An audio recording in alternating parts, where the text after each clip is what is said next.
Welcome to the VIP Lounge here in the PlayStation Theater in Times Square at the NFT.NYC event that is sold out, slammed, packed, 85 different speakers. I met you, Fennie, in Germany, and it was a very memorable talk. And you were there as a blockchain attorney. Now you're a lead strategist at an exciting company I'll let you tell the folks about. So, and I just remember thinking, wow, you're amazing. Like, you have so much knowledge to share. So I asked, can you just come and do a quick fireside chat with me? Thank you for being gracious and taking your time out of the day to be here. Tell everybody and tell me, maybe I'll learn something new about you, a bit about yourself and what you do at your company. Sure, thank you for having me. So it's all serendipitous because I was looking to come here and then I was like, oh, I know this guy Ian, we met in Berlin. So I'm a lawyer by trade, a securities lawyer by trade. I've had a very traditional pathway until about 3 years ago, and I've been on this crazy journey with blockchain and crypto since I left law firm life back in 2016. So I'm incredibly grateful to the wonderful people I've met that have challenged my way of thinking. And I'm very grateful to be working with a great team at Bancor. The guys are out in Israel, I'm out here in the cold. So what we've built is a liquidity network that allows any token to be converted into any other token through what we call a system of reserves. So it's not dependent on a traditional centralized exchange that keeps your money, so you get to keep all your assets on-chain. It's a decentralized exchange. And we've built cross-chain functionalities that allow you to convert between EOS tokens and ERC20 tokens. And in our next phase, which is what I'm really, really excited about in the impetus for being here today, is how do we think about mass adoption of crypto beyond just our own little bubble. We've had a wonderful run with ICOs and tokens and up, but now it's time to look outside and look at the world at large and say, well, how can the tool that we've created be used to magnify and open up new opportunities? So very much in our DNA is this idea of creating local economies. So. And if we think about this in a digital perspective, we have now all kinds of digital life happening. Digital networks, social networks, online communities, and how can we help turn these online communities into online economies? So we've been very curious in exploring how do we better support artists and creators and influencers, right? At the heart of this is very much an individual's ability to say, look, I've got something to give to the world and I don't have to work for the man to do it, right? And so to now, more than ever, we have this peer-to-peer access to the world to fund our endeavors, to create support. So how can we introduce blockchain and crypto as a mechanism to better align the incentives? So if you're an artist and say, look, come and support what I'm doing, and in return you get a digital collectible, right? That's my art. That is my art. Doesn't represent my art. Is my art. You get access tokens to content, or there are ways in which I can pay you. You pay it forward to me, and I can pay it back to you. So if I'm a band, and you support me early, and then I get signed on for bigger gigs, is there a mechanism by which I can reward my early supporters for some of that economic creation?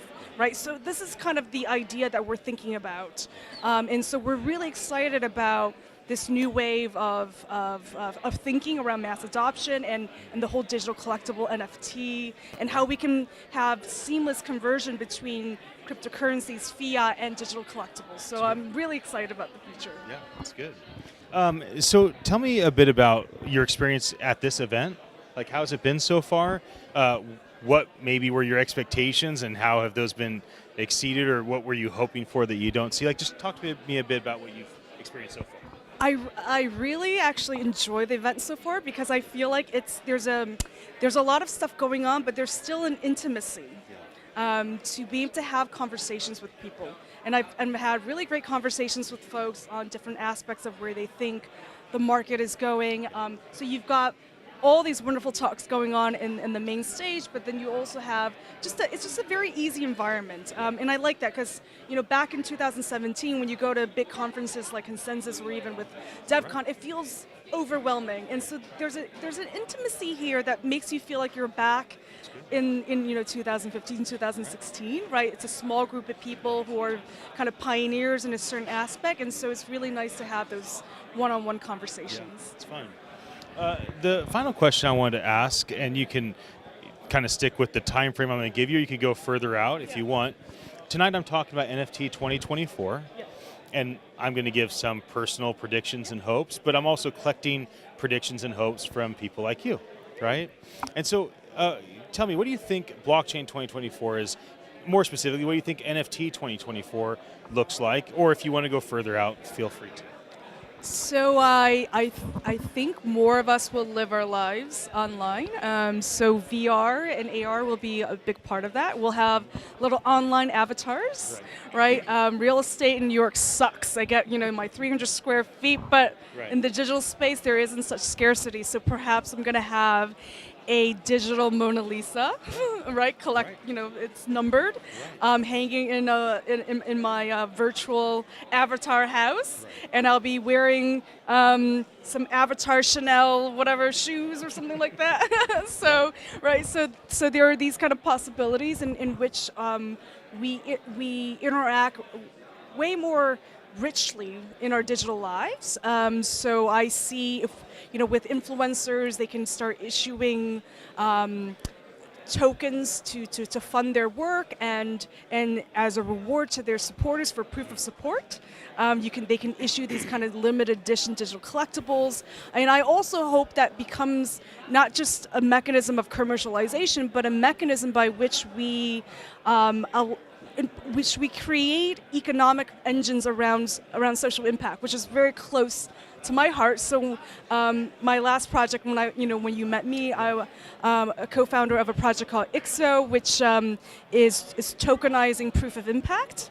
And for me, the struggle always around impact is how do we create the financial impetus or the incentive around doing something good? So if you can have proof of impact and receive as a reward a loyalty point or a collectible from a celebrity, right? Now that drives impetus for people to say, look, my proof of social good is worth something, and it becomes something on which we can compete.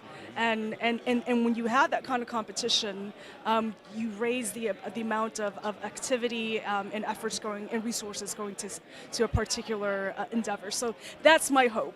Yeah, that's great. Thank you for joining me. I think the last thing I want to ask you is anything you want to say about your company? Any specific thing you're looking for? Formal, informal partnerships? You're recruiting talent? Like, is there anything that folks here like? So tell me more about what your company does in Israel. Like, just maybe kind of that as a. Thank you for that. So Bancor is it's one of the world's largest decentralized exchanges. Come check out our wallet. We've launched Bancor X, which is the cross chain between EOS and Ethereum. Our token relays are open for anyone to contribute and earn fees on providing liquidity. So be part of our network and be part of exciting things to come in terms of bringing crypto to the masses. Yeah. Awesome. It's great to interview you.